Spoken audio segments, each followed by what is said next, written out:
¿Qué tal, amigas y amigos? Una vez más, a través de este medio estoy en contacto con ustedes para compartir algo de lo que ustedes me piden. Ya saben que hago videos sobre el Santo del Día, sobre los viajes a Tierra Santa u otros santuarios, pero también algunos videos que tienen que ver con el mundo del arte. Y este será el segundo video que tiene que ver con los signos y los símbolos, pero concretamente con las flores, con las plantas, con los árboles, tomado de el libro Signos y Símbolos de George Ferguson. Ya tuvimos una primera sesión sobre estos temas y avanzamos de la letra A la letra J, ya que en este libro así están pues sucedidos los temas. Y la vez pasada nos quedamos con el jazmín, lo leímos perfectamente bien, y ahora empezamos con la letra J también, con el junco, junco. Esta planta común que crece apeñuscadamente cerca del agua es símbolo de los fieles que llevan una vida humilde y se alimentan de las enseñanzas de la Iglesia, fuente de las aguas vivificantes. Confirma esta explicación el pasaje del libro de Job que dice: ¿Por ventura puede el junco conservarse verde sin humedad, o crecer sin agua un carrizo? Y como al niño Moisés, considerado un precursor de Cristo, se lo encontró en medio de los juncos se identifican también con el lugar de donde proviene la salvación. Laurel expresa el triunfo, la eternidad y la castidad. En antiguas competencias, el vencedor era coronado de laureles. San Pablo menciona el contraste entre esta corona y la otra imperecedera que lleva el cristiano victorioso. Así lo dice en la primera carta a los Corintios. Esto, junto con el hecho de que el laurel nunca pierde su follaje verde, le da su sentido de eternidad. La asociación con la castidad también deriva probablemente del paganismo, que usaba el laurel para consagrar a las vestales. A ver, pero aquí no explica quiénes eran las vestales. Existía en la antigua Roma una diosa llamada Vesta. En su santuario se conservaba el fuego para que desde ahí se pudiera utilizar en toda la ciudad. No se permitía que hubiera fuego en todas partes. ¿Por qué? Porque los incendios eran muy frecuentes y en muchos lugares las casas estaban hechas de madera. En Roma, por ejemplo, las casas no tenían cocina, salvo algunas excepciones. Las cocinas más bien estaban alrededor de la ciudad, en lugares especiales para que la gente fuera a cocinar ahí y regresara ya con los alimentos cocinados. Por eso la mayoría de los alimentos romanos eran fríos. Bueno, ¿qué hacer entonces para que nunca se apagara el fuego? Porque actualmente encendemos el fuego con un encendedor o unos cerillos. En aquel entonces no podían estar con las piedras constantemente y además los templos tenían que tener de alguna manera fuego. Bien, pues el templo de la diosa Vesta era el que tenía el hogar, la hoguera, donde se conservaba el fuego, y para que nunca se apagara el fuego tenía que haber doncellas que se dedicaban a cuidarlo. Esto significaba la fidelidad. Pero ¿qué le pasaba si a una doncella le llegaba el amor, le llegaba su príncipe azul, se enamoraba? ¿Y qué le pasa a las enamoradas? A veces descuidan algo por estar platicando con el novio, por estar acurrucadas con el novio, por estar besándose con el novio. ¡Ay, se me tiró la leche! ¡Ay, se me olvidó esto! Bueno, el amor hace estragos en algunas ocasiones, también maravillas, pero en ocasiones distrae. Por eso las vestales tenían que ser vírgenes, vírgenes, que se mantuvieran vírgenes todo el tiempo para cuidar el fuego. Y había un castigo tremendo para las vestales, como lo toca, por ejemplo, la ópera Norma de Bellini. Norma era una vestal y precisamente por haberse enamorado, ¿qué crees que le pasa? El castigo para las vestales que se enamoraban y que descuidaban el fuego o perdían la virginidad, ¿era cuál? Era enterrarlas vivas, enterrarlas vivas. De tal manera que cuando a una vestal se le consagraba como tal, le colocaban una corona, que era una corona de castidad, pero también de qué, de que vencía. ¿Qué es lo que iba a vencer? La tentación, qué es lo que iba a vencer, la infidelidad y muchas cosas más. Pasamos con el siguiente tema, limón. Simbolizaba la fidelidad en el amor y por eso suele estar relacionado con la Virgen María. También, por supuesto, por las florecitas blancas del limón. Lirio. Representa la pureza y es la flor de la Virgen María. En el símbolo cristiano de los comienzos era atributo de las santas vírgenes. Un lirio entre espinas representa la Inmaculada Concepción, señal de la pureza que conservó entre los pecados del mundo. Se relaciona particularmente con los lirios un incidente de la vida de la Virgen. ¿Cuál? La Anunciación, especialmente con ese momento. En muchos cuadros que la representan, el ángel Gabriel sostiene un lirio, o bien hay uno en un jarrón entre la Virgen y el ángel, por lo que esta flor es también atributo del arcángel Gabriel. A ver, ¿ves a un ángel de los tres arcángeles con una espada? San Miguel. ¿Ves a un ángel, arcángel, con el pescado? Tobías. ¿Ves a un arcángel con una flor de lirio? ¿Quién es? Gabriel. Muy bien. Ocasionalmente, el niño Jesús puede ofrecer lirios a un santo. La flor simboliza, en ese caso, la virtud y la castidad. En este mismo sentido, el lirio es atributo de varios santos. Por ejemplo, lo tiene Santo Domingo, lo tiene San Francisco, lo tiene San Antonio de Padua, lo tiene Santa Clara y San José. No lo tienen que tener siempre, sino que lo pueden tener. La flor de lis, que es una variedad de lirio, es emblema de realeza. La flor de lis la encuentras en muchos escudos de familiares importantes de la nobleza. El rey Clodoveo la escogió como símbolo de su purificación mediante el bautismo y desde entonces figura en el blasón, en el escudo de los reyes de Francia. Por ello, es atributo de San Luis y de San Luis de Tolosa, ambos miembros de la Casa Real de Francia. La flor de lis era también emblema de la ciudad de Florencia. Como atributo de la realeza, suele verse una flor de lis en los cetros y en las coronas de los reyes santificados y en la de la Virgen María en su calidad de Reina de los cielos. Pasamos al siguiente tema, lirio del valle. El lirio del valle es una de las primeras flores del año y anuncia el regreso de la primavera. Por esta razón, simboliza la venida, el regreso triunfal de Cristo.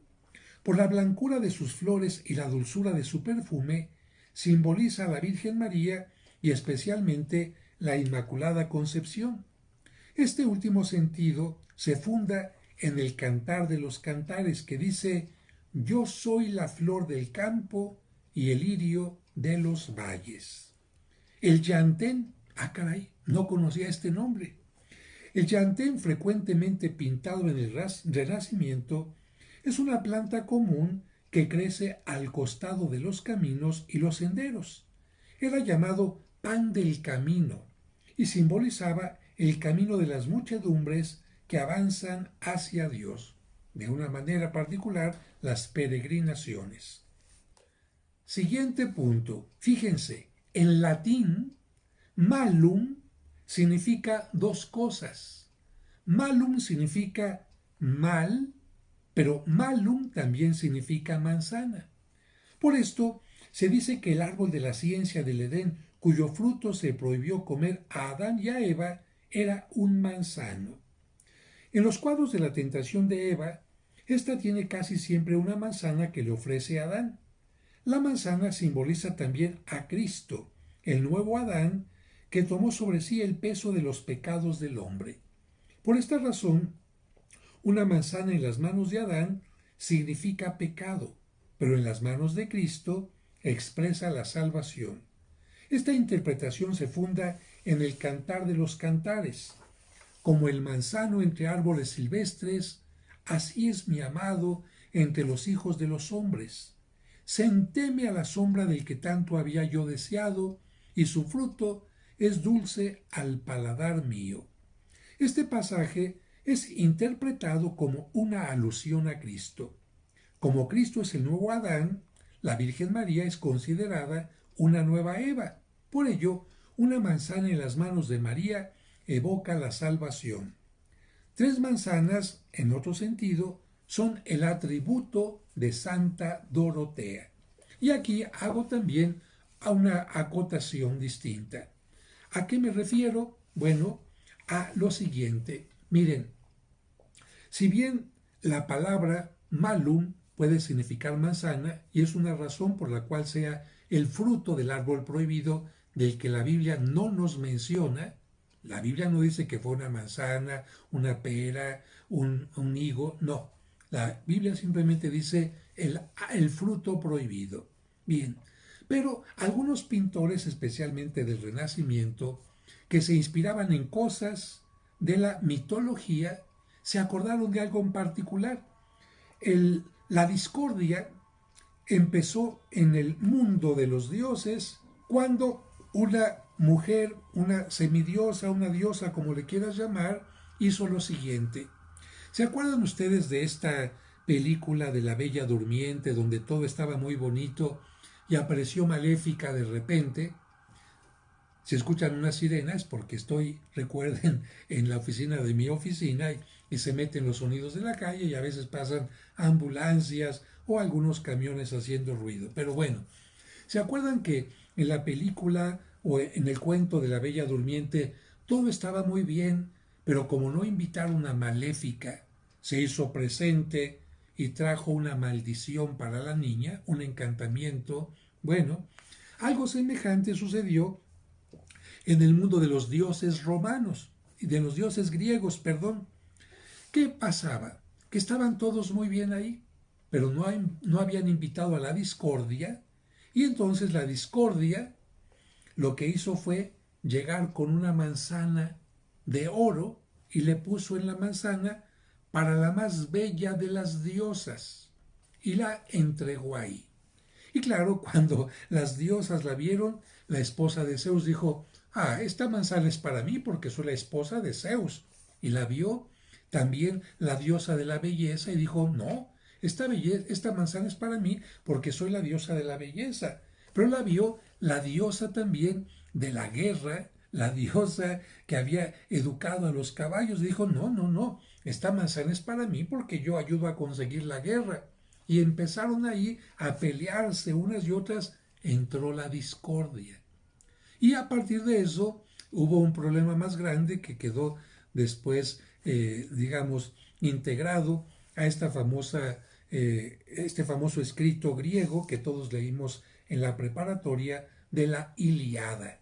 ¿Por qué? Porque como los dioses dijeron: nosotros no vamos a decir quién es la más bella. ¿Por qué? Porque si no, tú te vas a pelear conmigo o conmigo.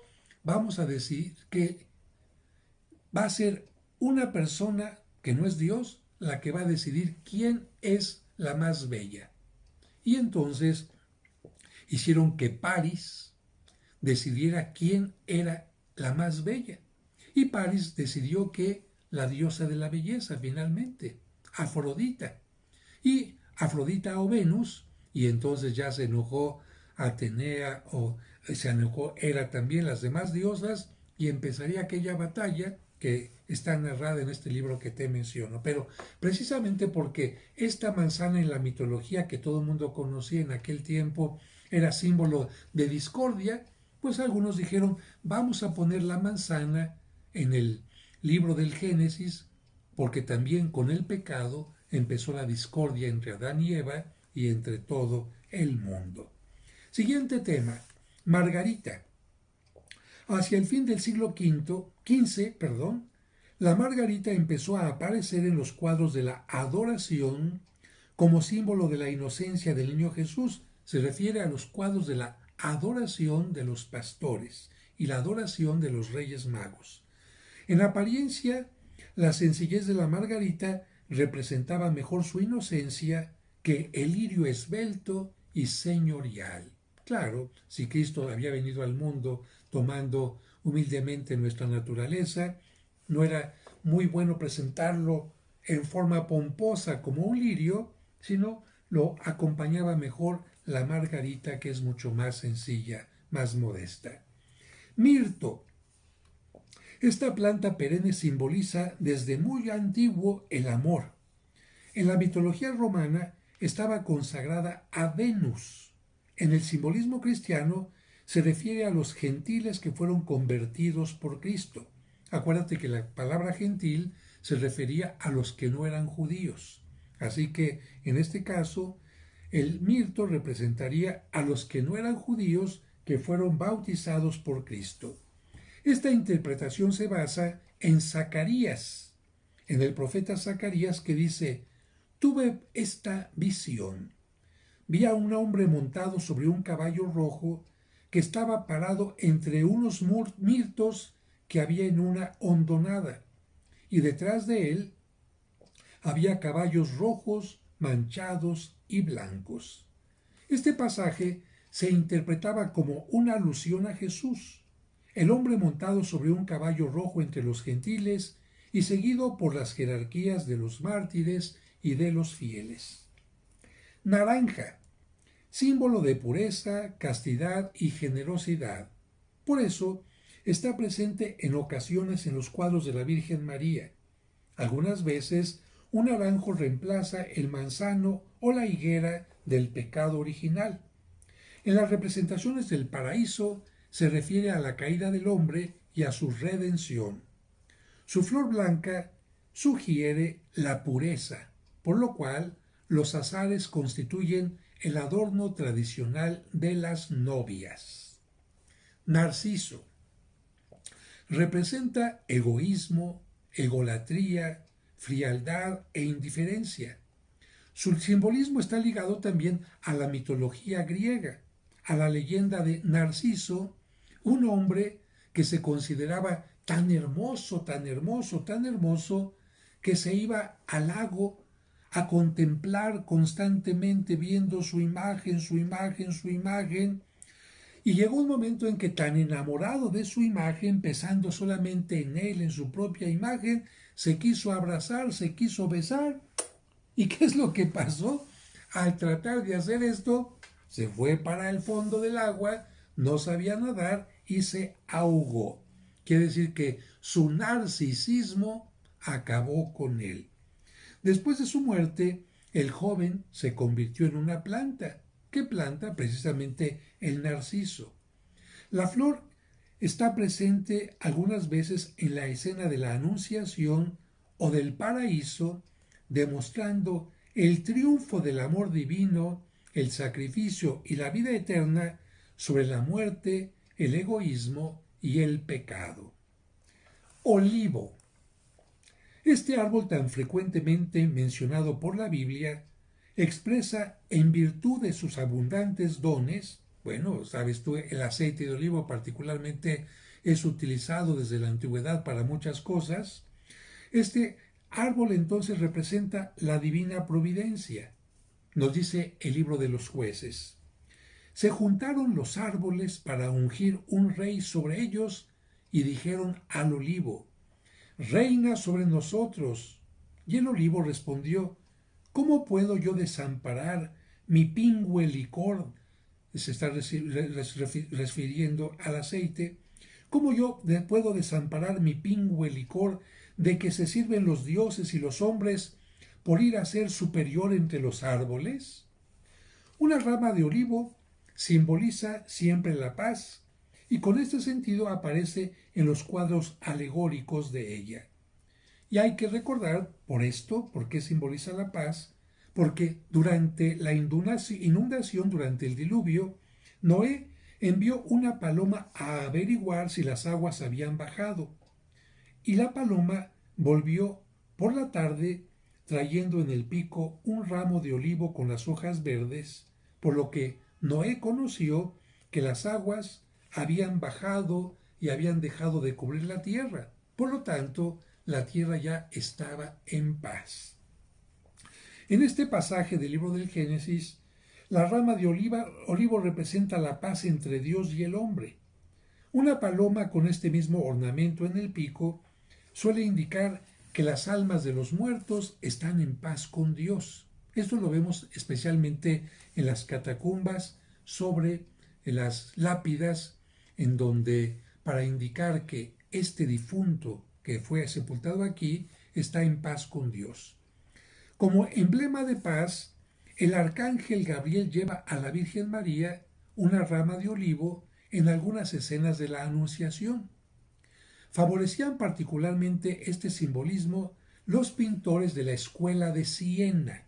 Siena es una ciudad italiana donde hubo grandes pintores y para representar la Anunciación colocaban al arcángel con este elemento, deseosos de evitar la representación de los lirios que constantemente se representaban en los cuadros. ¿Por qué? Porque Siena y Florencia eran ciudades enemigas. Y hace un momentito decíamos que el lirio era símbolo de ¿cuál ciudad? De Florencia. Y si yo soy de Siena, ¿cómo voy a representar la flor de mi enemigo en un cuadro de la Anunciación? Así que no, yo lo que hago es no voy a representar el lirio, aunque se haya utilizado mucho tiempo en las escenas de la Anunciación, yo lo quito y en su lugar voy a poner el árbol del olivo. De esta manera vamos a terminar el día de hoy nuestro video que tiene que ver con las plantas, árboles y flores y lo continuaremos en el siguiente video. Recuerden que si no están suscritos, suscríbanse a mi canal, pónganle like al video y compártanlo con sus seres queridos. Que Dios les bendiga.